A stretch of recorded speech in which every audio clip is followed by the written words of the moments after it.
Sa isang hindi inaasahang pag-usbong ng pangyayari, lumantad ang tunay na dahilan kung bakit ipinatupad ang pagsuspindi kay Governor Jobahib. Ayon sa mga tala, may mga nalalaman pala ito sa nakakagimbal na sikreto sa administrasyon ni Marcos na maaaring magdulot ng malaking epekto sa kasalukuyang pamahalaan. Nagdulot ito ng matinding agam-agam sa publiko at nagtampok ng pangangailangan na mabigyan ng linaw ang naturang issue.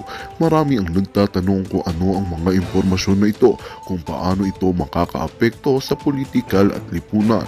Sa paglitaw ng naturang impormasyon, nagkaroon ng masusing imbestigasyon mula sa mga kinauukulan upang matukoy ang buong katotohanan sa likod ng pangyayari. Inaasahan ng publiko na mabibigyan sila ng kaukulang paliwanag at paglilinaw hinggil sa issue na nagbigay ng paalala sa marami. Well, ito nga ang balitang ating pagkakatutukan. Ngunit bago ang lahat, siguraduhin mag-subscribe at i-hit ang notification bell para sa patuloy na pagtutok sa mga sulyap ng bagong balita sa tunay na boses ng masa.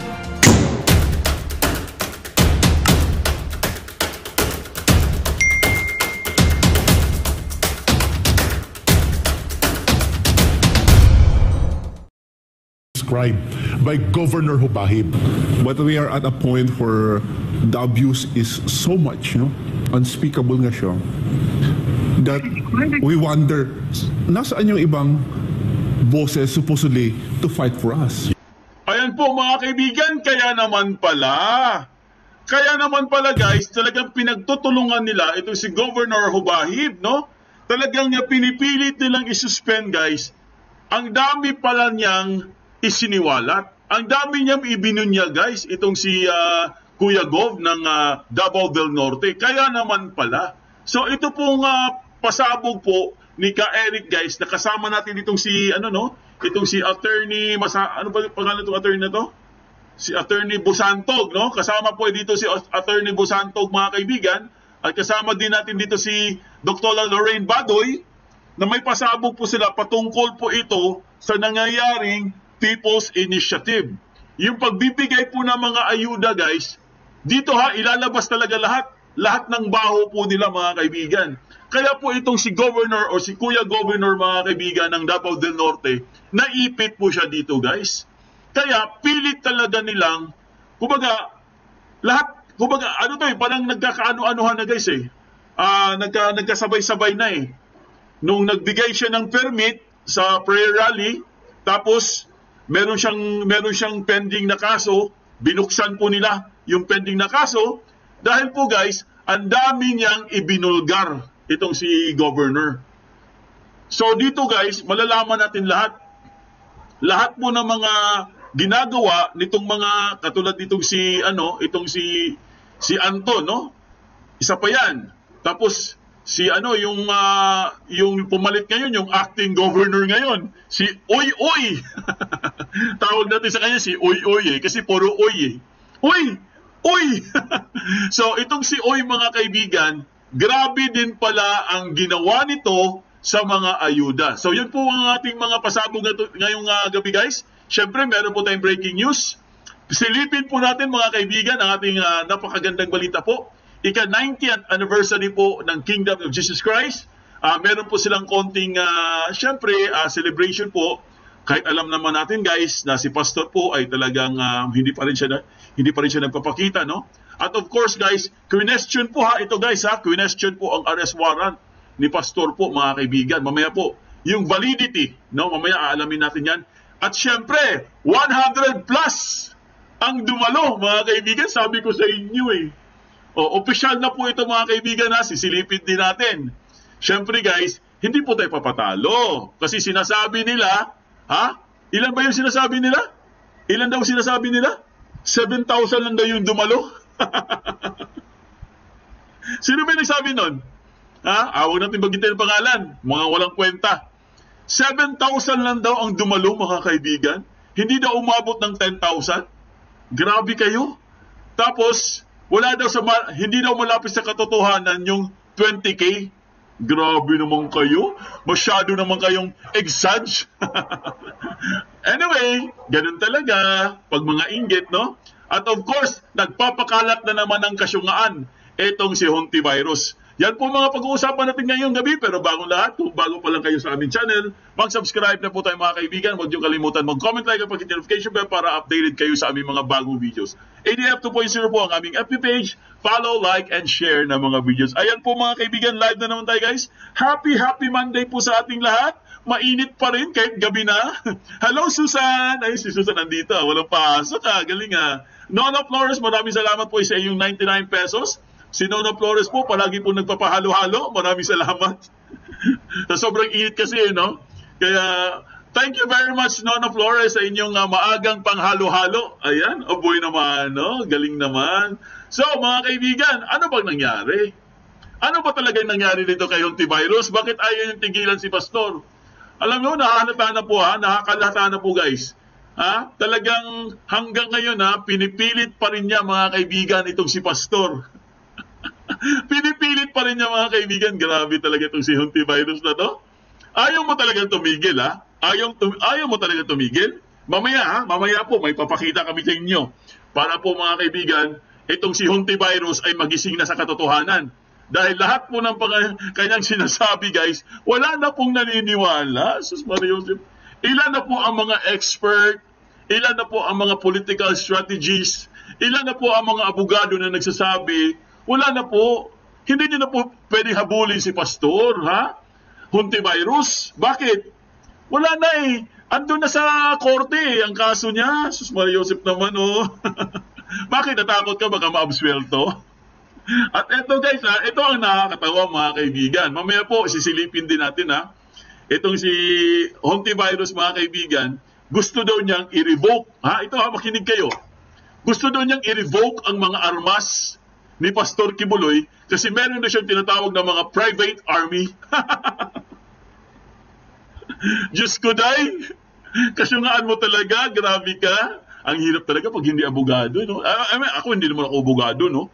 Pero ang hirap talaga guys, yung nagmamagaling, no? Nagmamagaling, hindi naman abogado. Parang si Bangag, no? Nagmamagaling, hindi naman mga abogado. Kaya palpak. Ito namang si Hontivirus. Akala niya, abogado siya. Bakit daw gusto niyang i-revoke ang mga armas ni Pastor Kibuloy? Meron ba siya mga armas? Ano ba akala mo kay Pastor? Ano to, kriminal? Ano to? Ano ba siya? Di ba pastor siya? Evangelist? Ang evangelist pa guys, meron pang private army yan. Saan kaya niya nakuha yan, no? Yung mga isip na ganyan. Nakakahiya, no? Senadora ka pa naman, tapos ganyan yung mindset mo.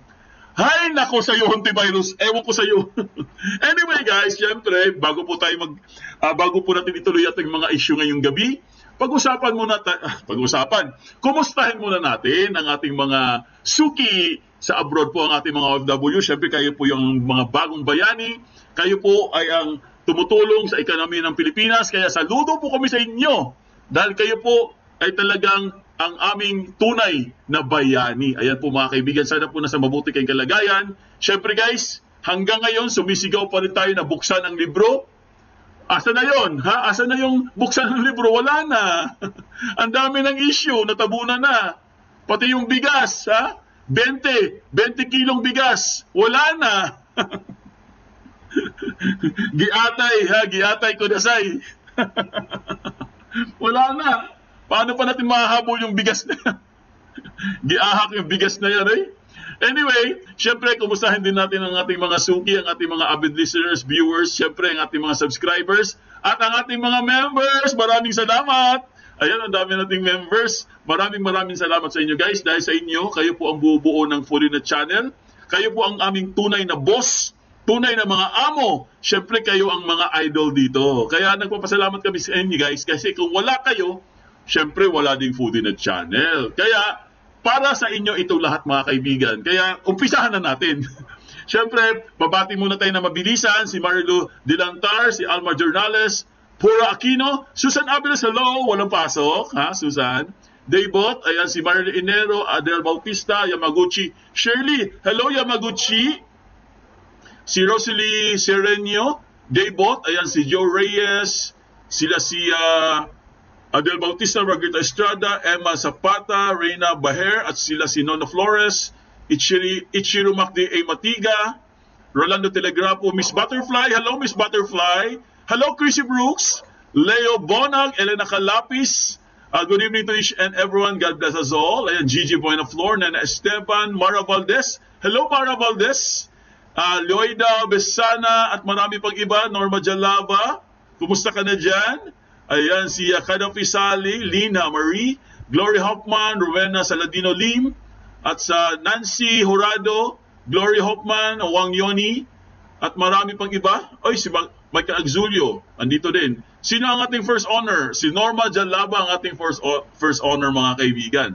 Arma Jolnales, Lynn Cordinera, Jess G, Sausan 786, Cynthia Feliciano, Victoria Galvez, Tessie Amanuma, Silvia Katakutan, Jenny Jarumay, Nena Esteban. Alright mga kaibigan, tuloy-tuloy na po tayo guys. Umpisahan na kagad natin ang ating mga talakayin ngayong gabi. Corson Astero, hello, kumusta ka na dyan? Eto na nga, ano ba itong si Hontivirus? Bakit ayaw niyang tigilan? Ayaw niyang tigilan mga kaibigan, itong si Pastor, pambihira naman oh. Ito guys panoorin niyo ito mga kaibigan, siguradong iiyak dito si Hontivirus.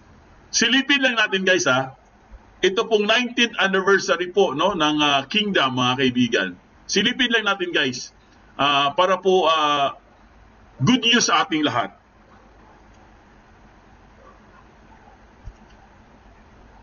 And the angels cry,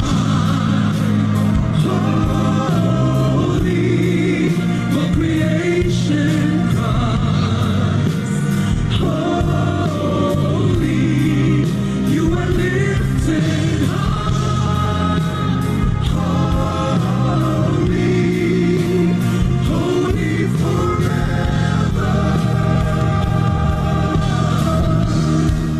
Isang espesyal na pagtitipon ang isinagawa sa Davao City nitong April 13 para sa pagdiriwang ng ika-19 na anibersaryo ng pagkakatatag ng bansang kaharian dito sa lupa. 19 na taon na rin ang nakalipas mula April 13, 2005 nang ipinahayag na ama ang kanyang hinirang na anak na hindi na araw ng tao, ngunit araw na ng Panginoon. Dinalohan ito ng mga Kingdom citizens, members at full-time miracle missionaries mula sa iba't ibang bahagi ng syudad na siyang sentro ng Kingdom of Jesus Christ. Sa pagsisimula pa lang ng A Night of Praise and Worship ay ramdam na ng lahat ang banal na presensya ng Amang Makapangyarihan.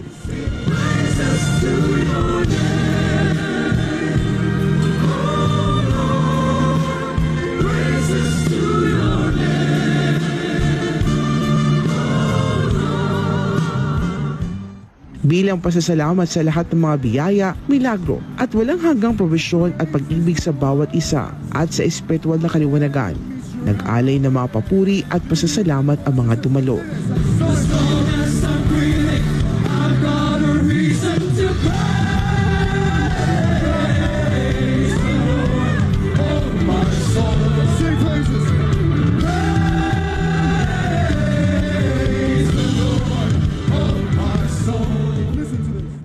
Gapasalamat agdako sa atong amahan nga langit nun through His appointed Son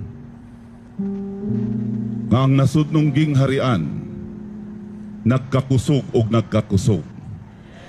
Taliwala sa bagyo nahimong kusgan ang Kingdom Nation.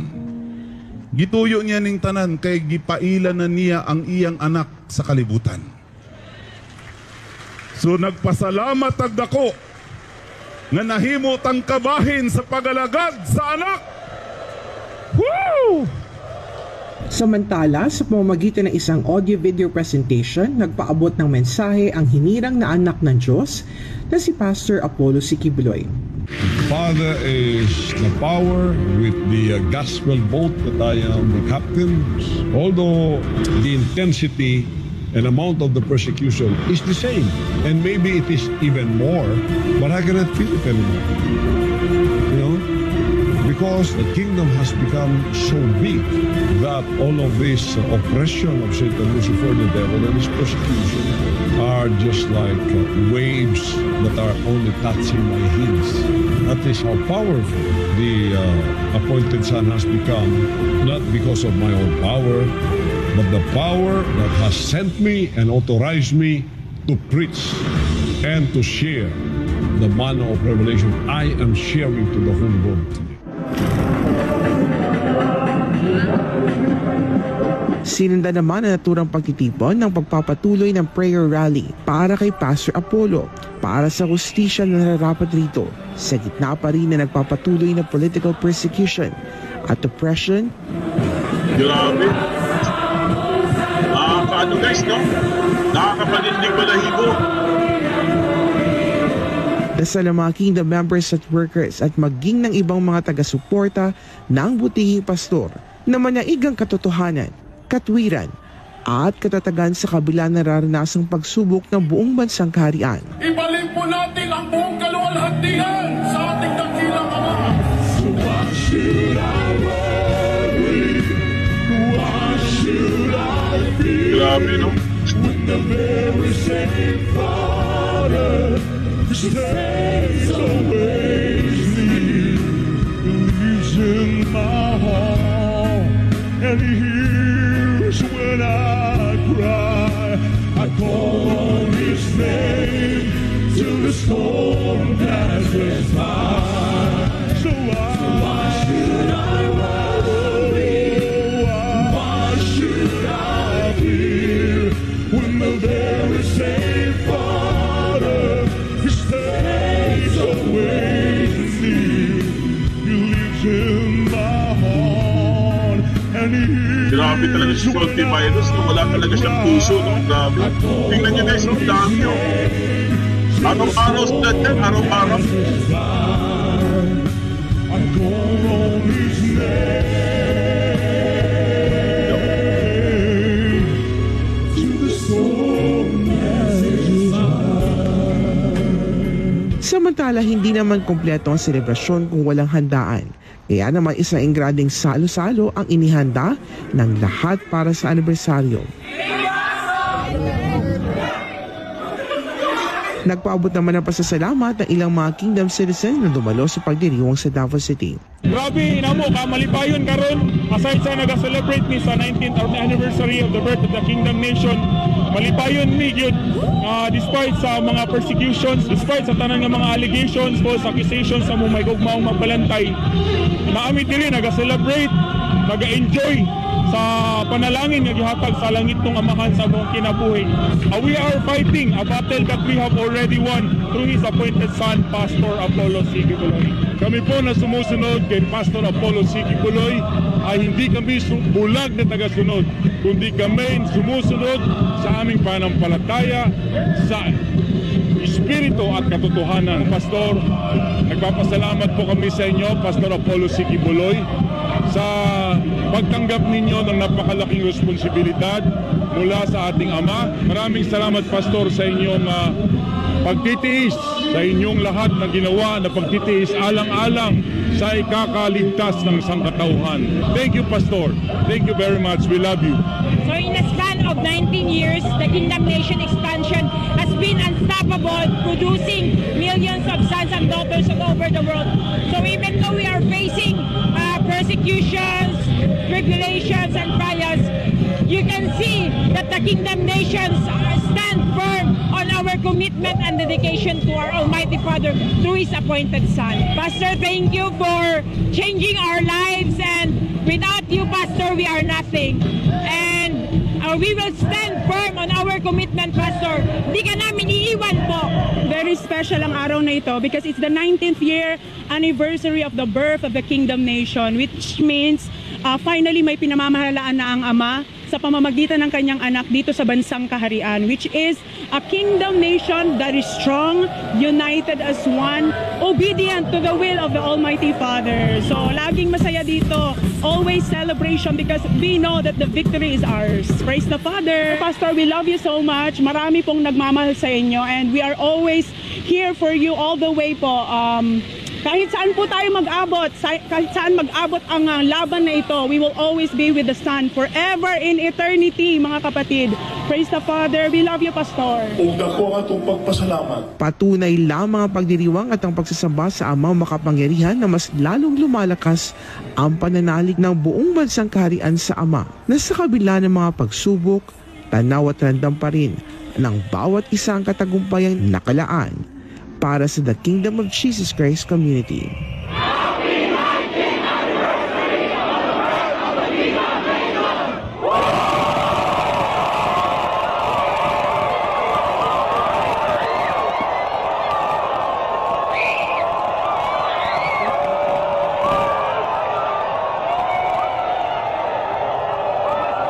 Para sa Diyos at Pilipinas kumahal, ito si Hannah Jane Sancho, SM9 News.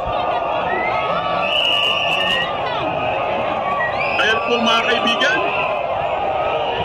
the whole in behalf po sa team ng Foodinet, kami po ay bumabati ng Happy 19th Kingdom of Jesus Christ anniversary po mga kaibigan. Ayan po, palakpakan po natin guys. Happy anniversary ng Kingdom of Jesus. Sana po, Pastor, alam namin na magtatagumpay po kayo. Huwag po kayo mag-alala. Kasama kami dyan, no? Kasama kami dito. Lahat kami dito ay sumusuporta po kay Pastor Kibuloy. Kahit hindi naman kami Kingdom, guys, no? Ako po ay isang Catholic po, no? Pero kami po ay sumusuporta kay Pastor dahil po naniniwala po kami, guys, na siya po ay walang kasalanan. Kailangan po niya ng hustisya, guys. Kaya suportahan po natin si Pastor. At yung lahat po lahat po sa inyo dyan sa ating mga subscribers, mga supporters, mga members, sana po patuloy po natin susuportahan po si Pastor Kibuloy dahil alam naman natin guys na ito po yung paglalabis, no?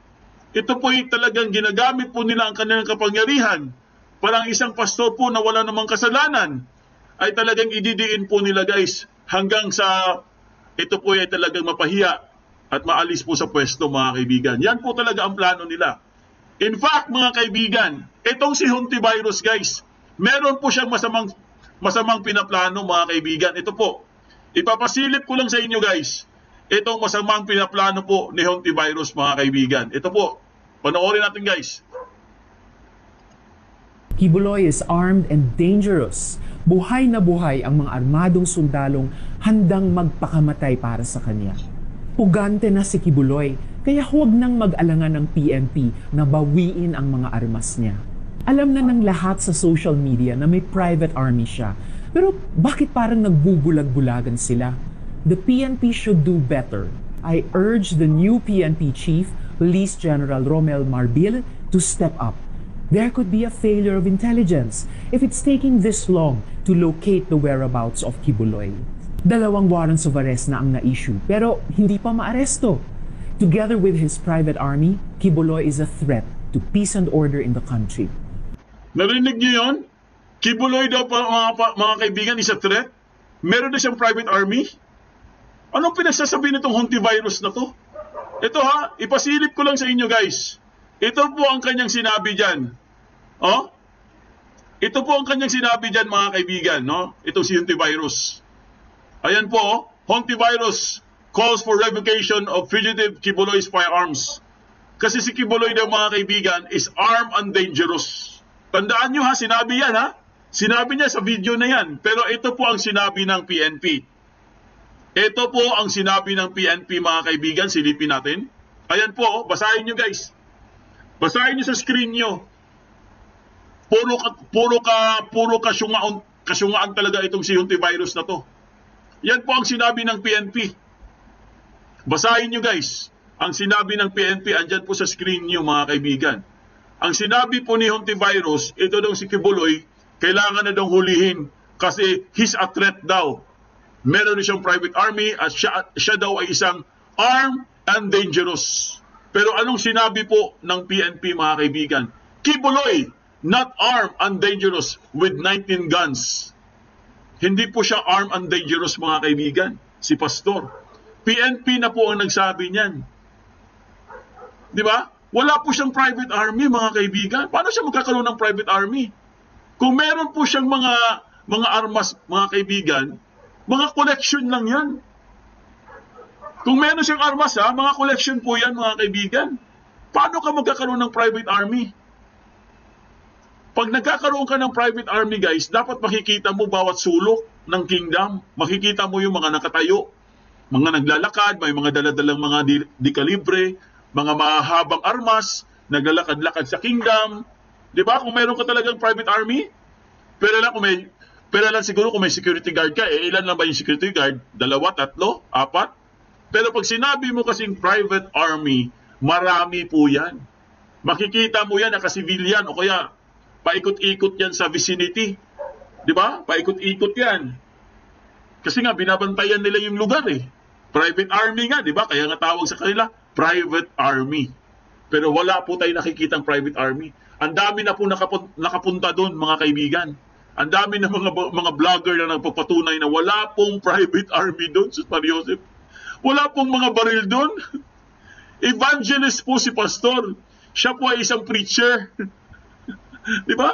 Pastor nga, kaya nga tawag sa kanya, pastor eh. Sus Mariosep, B.O.B.O. ka talaga, Hontivirus. Hindi ka nag-iisip. Tapos ngayon sasabihin mo pa sa kanya, armed and dangerous. Ginawa mo naman siyang John Wick. Grabe talaga, no? Exaggerated talaga sila, no? Para lang po may masabi, no? O kaya para lang masiraan po si pastor. Kasi nga, hindi nila kaya, guys, eh. Hindi nila kayang siraan si pastor kahit anong gawin nila, guys. Di ba? Ito po, basahin lang natin, guys. Ito po ang bagong update ngayon kay pastor. Ayan po, Kibuloy to question arrest warrant validity. Ayan, kini-question na tuloy kayo ngayon. Kini-question tuloy kayo ngayon. Bakit kayo kini-question? Dahil sa inyong mga pinagagawa na wala naman kayong basihan. Kung ano-ano na lang Ano ba to si Hontivirus na paranoid na naman? Sa tingin nyo, guys, sa tingin ko parang na paranoid na naman siya, no? Parang feeling niya, mga kaibigan, parang matatalo na siya. Kaya parang ano na siya eh. Paikot-ikot na siya, no? Parang ganun. Parang nakikita ko sa kanya, guys, paikot-ikot siya eh. Hindi siya mapakali. Kasi bakit ayaw niyang tigilan si Pastor Kibuloy? Anong meron? Di ba? Bakit po kailangan i-question po ni Pastor ang validity ng arrest warrant, mga kaibigan? Ito po ang sinabi dito, guys. Basahin lang natin, ano lang naman to eh. Torion said they will move to file a motion to quash the warrants of arrest by questioning their validity. Yan po ang sinabi ni Attorney Torion, mga kaibigan. Motion to quash, ibig sabihin, para maibasura po ang arrest warrant, mga kaibigan. Kaya kini-question nila ang validity. Ibig sabihin, wala po katuturan ang arrest warrant po ni Pastor Kibuloy. Bakit? Ito basahin natin. Ito po ang sabi ni Attorney Torion. It took the DOJ or Department of Justice 4 years and 3 months to undertake the preliminary investigation.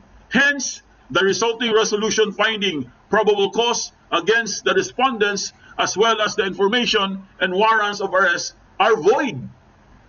Yan po ang sabi ni Attorney Torion.